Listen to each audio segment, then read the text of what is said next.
Hello friends, welcome to IQ classes. मेरा नाम है वैभव पांडे। आज के इस वीडियो में हम ISC मैथ्स 2023 स्पेसिमेन पेपर का सेक्शन बी कवर करने वाले हैं। तो चलिए वीडियो को शुरू करते हैं। तो हमारे पास पहला है question number 15 first part. If vector A is equal to I cap plus 2j cap plus 3k cap and vector B is equal to minus of I cap plus 2j cap plus k cap and C is equal to 3I cap plus j cap, find T such that A vector plus T B vector is perpendicular to C।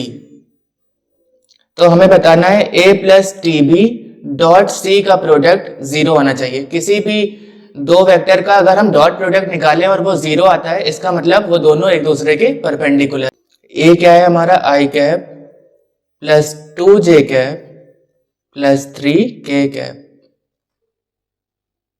Plus T as it is रहेगा। B क्या है हमारा minus of I cap plus 2j cap plus k cap. इस पूरे को किससे हमें multiply करना है? C कैप से। C कैप क्या है? इस पूरे को हमें वेक्टर C से मल्टीप्लाई करना है, जो कि है 3I cap plus j cap, और इन दोनों का डॉट प्रोडक्ट 0 आना चाहिए। तो इसको फर्दर सॉल्व करेंगे, क्या आ जाएगा हमारे पास? I कैप कॉमन ले लिया, ये हो जाएगा 1 माइनस t। इसी तरह j कैप कॉमन ले लिया, 2 प्लस 2t, और k कैप कॉमन ले लिया, 3 प्लस t। इसको किससे मल्टीप्लाई करना है? 3I cap plus j cap से। तो अब हम क्या करेंगे? I वाले टर्म्स को मल्टीप्लाई कर लेते हैं। तो ये हो जाएगा 3 1 माइनस t, और j वाले टर्म्स को मल्टीप्लाई करेंगे तो 2 प्लस 2t, और यहाँ पे 1 है तो 2 प्लस 2t ही रहेगा। और k वाला टर्म यहाँ पे हमारे पास है नहीं, यानी कि ये आ गया 3 minus 3t plus 2 plus 2t is equal to 0। तो t की वैल्यू हमारे पास क्या आ गई? 5 के इक्वल। तो option B is the correct answer. तो फ्रेंड्स, हमारा अगला है question 15 second part. The planes 2x minus y plus 4z equal to 5 and 5x minus 2.5y plus 10z is equal to 6 are. हमें बताना है ये पैरेलल है या इंटरसेक्ट ऑन y एक्सिस, या फिर परपेंडिकुलर, और या फिर पास थ्रू 0,0,5/4। इनमें से हमें करेक्ट ऑप्शन बताना है। तो चलिए इसमें देखते हैं कैसे करना है। इसके हम डायरेक्शन रेशियोज निकाल लेते हैं। पहला वाला जो हमारा इक्वेशन है 2x minus y plus 4z equal to 5, तो इसके डायरेक्शन रेशियोज क्या आ गए? a1 हो जाएगा 2, b1 हो जाएगा -1, और c1 हो जाएगा 4 के बराबर। Similarly 5x minus 2.5y plus 10z equal to 6, इसके डायरेक्शन रेशियोज हो जाएंगे a2 will be 5, b2 will be minus 2.5 and c2 will be 10। तो अब हम क्या करेंगे? a1 अपॉन a2 देखते हैं क्या आ रहा है? 2/5। b1 अपॉन b2 क्या आ रहा है? -1 upon minus 2.5 which is equal to 10 upon 25, that is 2/5। अब देख लेते हैं c1 अपॉन c2 क्या आ रहा है? c1 upon c2 will B 4 upon 10, that is 2/5। तो हमारे सारे डायरेक्शन रेशियोज इक्वल आ रहे हैं। a1 upon a2 is equal to b1 upon b2 is equal to c1 upon c2। Therefore the planes are parallel. Option A हमारा सही answer है। तो अगला है हमारा third part. Find a vector of magnitude 10 units and parallel to the vector 2i cap plus 3j cap minus k cap. तो मान लेते हैं हमारा कोई वेक्टर जो हमें निकालना है वो है a vector. Let the vector be a। Arrow लगाना मत भूलिएगा। अब हम क्या बता रहे हैं यहाँ पे, और यहाँ पे दिया क्या हुआ है? दोनों एक दूसरे के पैरेलल हैं। मान लेते हैं दूसरा वाला जो है let is equal to 2i cap plus 3j cap minus k cap. अब क्योंकि यहाँ पे दिया है दोनों पैरेलल है, इसका मतलब दोनों के यूनिट वेक्टर सेम होंगे, यानी A cap will be equal to B cap. और इन दोनों का फॉर्मूला क्या होता है, ए कैप इसका मतलब होता है vector A upon magnitude of vector A is equal to vector B upon magnitude of vector B. हमें ए का मैग्नीट्यूड दे रखा है 10, तो vector A will be equal to magnitude of A into vector B upon magnitude of vector B. Vector A का magnitude है 10, vector B हमारा क्या है 2 i cap plus 3 j cap minus k cap. और इसका मैग्नीट्यूड क्या हो जाएगा, अंडर रूट ऑफ 2 का स्क्वायर प्लस 3 का स्क्वायर प्लस माइनस 1 का स्क्वायर, यानी कि ये हो जाएगा 10 into 2 i cap plus 3 j cap minus k cap upon under root 4 plus 9 plus 1, and this is our answer. अगला क्वेश्चन हमारा फ्रेंड्स है, find the position vector of a point r which divides the line joining the 2 points P and Q with position vectors 2i cap plus j cap and i cap minus 2j cap respectively in the ratio 2:1 externally। तो यहाँ पे external division की बात हो रही, तो सबसे पहले हम डायग्राम बना लेते हैं इसका। तो फ्रेंड्स हमारा डायग्राम कुछ इस तरह बना है। हमारा ये क्योंकि एक्सटर्नल डिवीजन है इसलिए हमारा पॉइंट P से R तक रेशियो हो गया m जो कि है 2 और रेशियो n क्या हो जाएगा 1। तो एक्सटर्नल डिवीजन का हमारा फॉर्मूला क्या होता था, vector R is equal to m into vector B minus n into vector a upon m minus n। तो यहाँ पे वैल्यूज पुट कर देते हैं, ये हो जाएगा 2 i cap minus 2 i cap cancel हो जाएगा, minus 4 J cap minus J cap which will be equal to minus 5 j cap। तो पोजीशन वेक्टर ऑफ r क्या आ गया हमारे पास minus 5 j cap and this is our answer. तो friends हमारा अगला है क्वेश्चन 15 का fifth part, find the equation of the plane with intercept 3 on the y axis and parallel to xz plane. xz plane के parallel है और intercept दे रखा है y एक्सिस का 3, यानी y इज इक्वल टू 3। तो कोई भी line parallel to xz plane है अगर, तो उसकी इक्वेशन क्या हो जाएगी, जो y एक्सिस का हमारा पॉइंट दे रखा है, यानी यहाँ पे पॉइंट अगर हम पूछ लें तो पॉइंट विल बी 0,3,0 और लेकिन पूछा है हमारे पास find the equation of the plane, तो इक्वेशन यही हो जाएगी y इज इक्वल टू 3, या इसको ऐसे लिख सकते हैं y minus 3 is equal to 0 and this is answer. तो चलिए फ्रेंड्स अब हमारा नेक्स्ट क्वेश्चन है क्वेश्चन नंबर 16 का फर्स्ट पार्ट। आइए इसमें देखते हैं क्या करना है। Find the area of the triangle whose adjacent sides are i cap plus 4j cap minus k cap and i cap plus j cap plus 2k cap। तो area of triangle का formula क्या होता है, vectors के respect में area of triangle ABC क्या हो जाएगा, half into magnitude of vector AB cross vector AC। तो फ्रेंड्स इसमें हम vector AB cross vector AC पहले निकाल लेते हैं। कैसे निकालेंगे,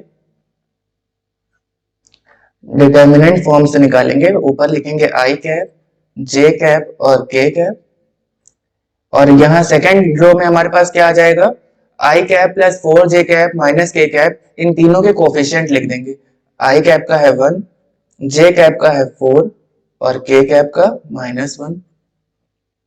इसी तरह दूसरे वाले में i cap plus j cap plus 2k cap है, तो ये हो जाएगा 1, 1 और 2। तो अब इसको डिटर्मिनेंट की तरह से सॉल्व कर लेते हैं, expanding bye row 1।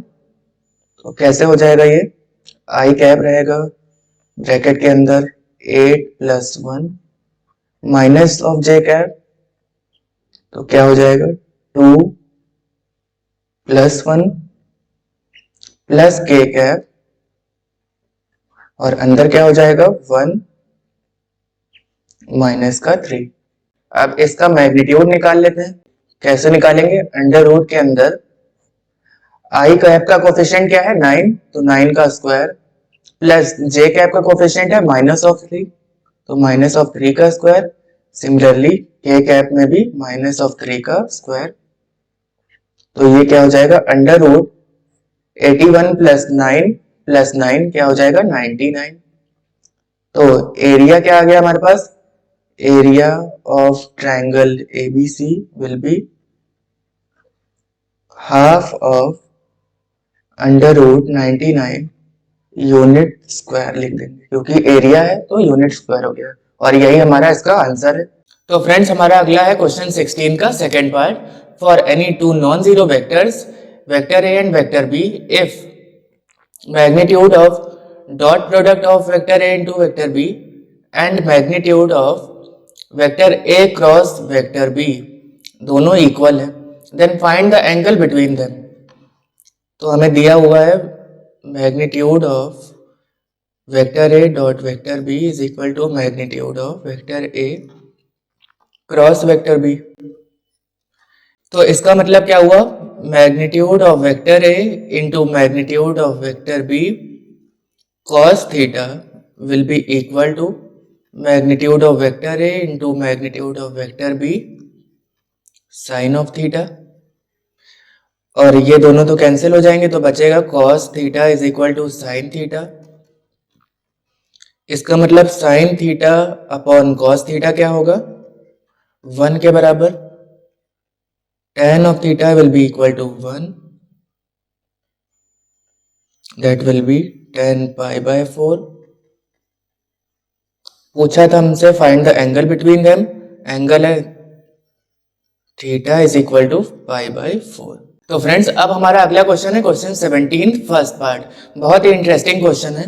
Show that 4 minus x upon -1 is equal to y plus 3 upon -4 is equal to z plus 1 upon 7 and x minus 1 upon 2 is equal to y plus 1 upon minus 3 is equal to z plus 10 upon 8 intersect each other. Also find out the point of intersection. तो चलिए इसको हम कैसे solve करेंगे। मान लेते हैं 4 minus x upon -1 is equal to y plus 3 upon -4 is equal to z plus 1 upon 7 किसके बराबर है? लैम्डा के। और ये हमारी इक्वेशन 1 है। तो यहां से x की वैल्यू क्या आ जाएगी? ये तीन वैल्यूज हमारी आ गई x y z की। अब इन तीनों वैल्यूज को हम कहाँ रखेंगे? दूसरी इक्वेशन में। दूसरी इक्वेशन क्या है? यहां से कोई भी हम दो इक्वेशन ले लेते हैं, मान लेते हैं ये वाली। तो अब हम यहाँ पे x और y की वैल्यू रख देते हैं ऊपर से। Lambda plus 4 minus 1 upon 2 is equal to -4 lambda -3 plus 1 upon -3। इन दोनों को सॉल्व करेंगे तो लैम्डा की वैल्यू हमारे पास 1 आ जाएगी। सिमिलरली हम इन दोनों रिलेशन को भी सॉल्व करेंगे, तब भी हमारे पास लैम्डा की वैल्यू क्या आ जाएगी? 1 के बराबर। यहाँ भी हम y की जगह क्या रखेंगे? -4 लैम्डा -3 और z की जगह रखेंगे 7 लैम्डा -1। इन दोनों को भी सॉल्व करेंगे तो हमारे पास आ जाएगा लैम्डा की वैल्यू 1। दोनों जगह से लैम्डा की वैल्यू सेम आ रही, यानी दोनों पॉइंट्स इंटरसेक्ट कर रहे हैं। अब हमें बताना क्या है? Point of intersection. तो वो कैसे बताएंगे? सिंपली लैम्डा की वैल्यू 1 है, वो हम ऊपर x y z की जगह रख देते हैं। तो x क्या हो जाएगा हमारे पास? क्या दिया हुआ था x पहले से? Lambda plus 4। इसका मतलब क्या हो जाएगा? 1 प्लस 4 दैट इज 5। y था -4 लैम्डा -3 विच मीन्स -4 -3 -7। और z क्या हो जाएगा? 7 लैम्डा -1 था, तो लैम्डा की जगह 1 रख दिया तो क्या हो जाएगा? 7 - 1 दैट इज 6। तो पॉइंट ऑफ इंटरसेक्शन क्या आ गया? Point of intersection is equal to 5, -7, 6। और यही हमारा आंसर है। तो फ्रेंड्स अब हमारा अगला है क्वेश्चन 17 का second part. Find the equation of the plane passing through the point 0, 4, -3 and 6, -4, 3 if the sum of their intercept on the 3 axis is 0। तो पहले तो हम इक्वेशन मान लेते हैं। Let the equation be x upon a plus y upon b plus z upon c equal to 1। और हमें क्या दे रखा है, a plus b plus c यानी sum of their intercept on 3 axis 0 दे रखा है। इसका सम 0 दे रखा है और दो पॉइंट्स जो हैं उनको हम अलग अलग एक बार रख के देखते हैं। x की जगह 0 रखा, 0 अपॉन a प्लस y की जगह 4 अपॉन b प्लस z की जगह -3 अपॉन c हो जाएगा इक्वल टू 1। ये पहली इक्वेशन हो गई। दूसरी क्या हो जाएगी, 6 upon a plus -4 upon b plus 3 upon c equal to 1। अब पहली वाली इक्वेशन से हम क्या लिख सकते हैं, 4 upon b minus 3c is equal to 1 के बराबर है। और दूसरी वाली में यानी कि 6 upon a is equal to 1 plus 4 upon b minus 3 upon c। और 4 upon b minus 3 upon c ऊपर से हमारे पास क्या आ चुका है, 1 के बराबर। तो 6 अपॉन a क्या हो जाएगा, 1 प्लस 1 दैट इज 2। तो a हमारे पास क्या आ जाएगा, 6 upon 2 which is equal to 3। अब हम मान लेते हैं a plus b plus c is equal to 0। ये हमारी इक्वेशन अल्फा है और यहां से हम इस पे 3 लिख देंगे a की जगह। तो ये हो जाएगा from equation alpha a plus b plus c is equal to 0 था। तो ये क्या हो जाएगा अब 3 plus b plus c equal to 0। तो यहां से एक वैल्यू कोई भी हम निकाल लेते हैं, c will be equal to -3 minus b। तो फ्रेंड्स हमारे पास जो पहली इक्वेशन थी उससे हमने क्या कंक्लूजन निकाला था, 4 अपॉन b यहाँ पे दिया हुआ है ऊपर, 4 upon b minus 3 upon c equal to 1। यहाँ पे हम c की वैल्यू रख देंगे तो 4 upon b minus 3 upon -3 minus b equal to 1। यहाँ से माइनस साइन कॉमन ले लिया तो ये हो जाएगा 4 upon b plus 3 upon 3 plus b equal to 1। LCM ले लिया b प्लस 3 इक्वल टू 1। ये हो जाएगा 12 प्लस 4b प्लस 3b। तो ये हो जाएगा b square plus 3b equal to 12 plus 7b यानी b square minus 4b minus 12 equal to 0। अब ये क्वाड्रेटिक इक्वेशन के फॉर्म में है, इसको हम सिंप्लीफाई करते हैं। फैक्टर्स निकालेंगे इसके, b square minus 6b plus 2b minus 12 equal to 0। b common लिया यहाँ पे b माइनस 6 प्लस 2 कॉमन लिया b माइनस 6 इक्वल टू 0। तो b माइनस 6 आ जाएगा और b प्लस 2 आ जाएगा 0 के बराबर। तो b की दो वैल्यूज आ गई, b विल बी आइदर -2 और 6। a की वैल्यू तो वही रहेगी 3 के बराबर और b की दो वैल्यूज आ गई, तो 2 आ गई तो इसका मतलब c की भी दो वैल्यूज आएंगी।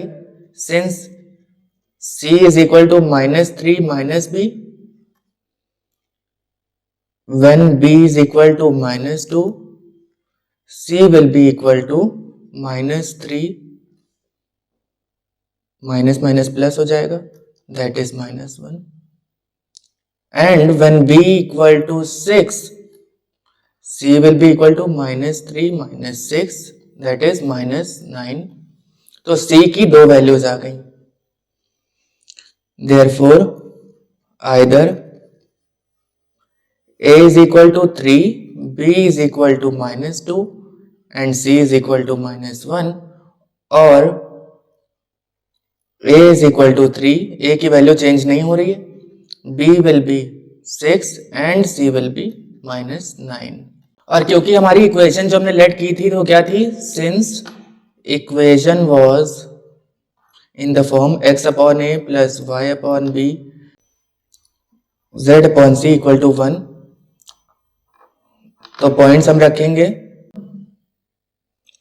Equation x upon 3 minus y upon 2 minus z upon 1 equal to 1,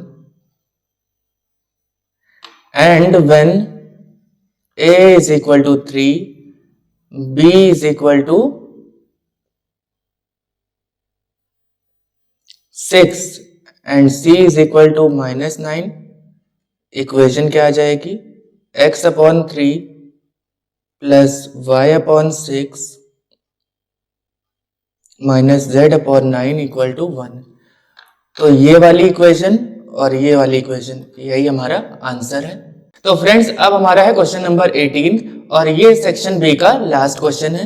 if the area is bounded by the parabola y square is equal to 16x and the line y equal to 4mx is 1/12 square units, area दे रखा है, then using integration find the value of m, हमें m की value बतानी है। तो चलिए पहले हम इसका डायग्राम बना लेते हैं। तो फ्रेंड्स हमारा डायग्राम कुछ इस तरह बनेगा। ऊपर ये जो येलो वाली लाइन है ये पैराबोला है और ये रेड वाली लाइन हमारी लाइन की इक्वेशन है। ऑल राइट, तो हम यहाँ पे इक्वेशन लिख लेते हैं पहले। y square is equal to 16x equation 1 and y is equal to 4mx, ये हमारी इक्वेशन 2 है। यहां से हम क्या कर सकते हैं, फ्रॉम 1 एंड 2 4mx का होल स्क्वायर क्या हो जाएगा, 16x के बराबर, यानी 16m square x square is equal to 16x। तो यहां से 16 और 16 कैंसिल हो गया, m square x square minus x is equal to 0। यहां से x कॉमन ले लिया, m square x minus 1 is equal to 0। तो x की दो वैल्यूज आ जाएंगी हमारे पास, x will be equal to 0 और m square x minus 1 is equal to 0, यानी कि m स्क्वायर x 1 के बराबर, तो x क्या हो जाएगा 1 अपॉन m स्क्वायर। तो x की एक वैल्यू 0 आ गई और दूसरी वैल्यू 1 अपॉन m स्क्वायर, ये हमारी लिमिट्स हो जाएंगी 0 से 1 अपॉन m स्क्वायर तक। तो आइए अब इसको इंटीग्रेट करते हैं। Area bounded by the curve क्या हो जाएगा, area bounded by curve, limits कहां से कहां तक रहेगी, 0 से 1 अपॉन m स्क्वायर तक, और ये हो जाएगा y1 minus y2 dx।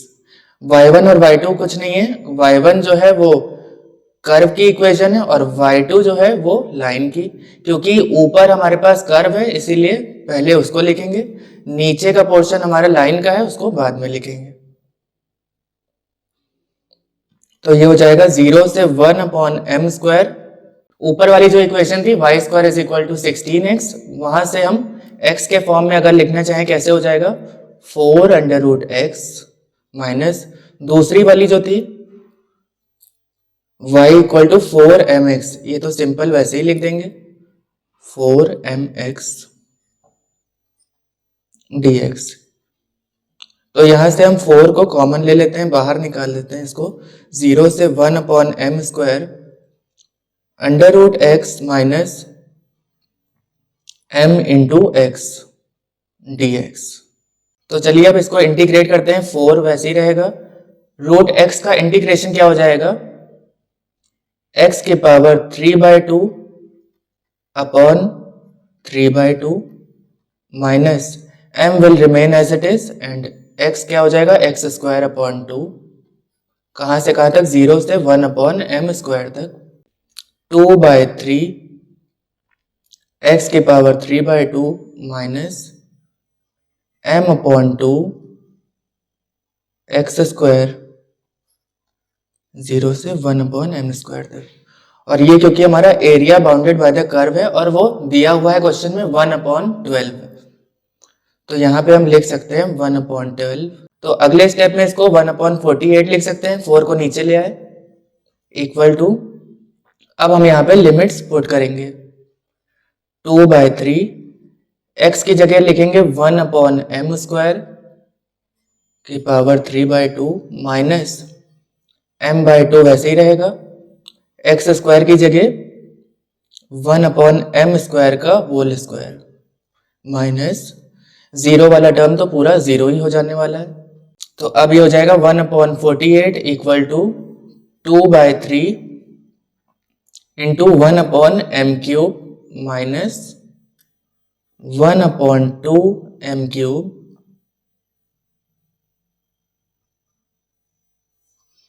That is 1/48 will be equal to, अगर हम यहाँ पे एलसीएम ले लें तो ये हो जाएगा 6m³ और ऊपर हो जाएगा 4 - 3। तो 1/48 will be equal to 1/6m³, m³ will be equal to 8, therefore m will be equal to cube root of 8 that is 2। तो हमसे m की वैल्यू पूछा था, m की वैल्यू क्या आ गई 2 के बराबर, और यही हमारा आंसर है इसका। तो हमारी इस वीडियो में हमने सेक्शन बी को पूरा कवर कर लिया है। अगर आपको कोई डाउट है तो please mention in the comment section below. Do not forget to like, share and subscribe. मिलते हैं आपसे अगली वीडियो में। Until next time keep practicing maths because practice makes maths perfect.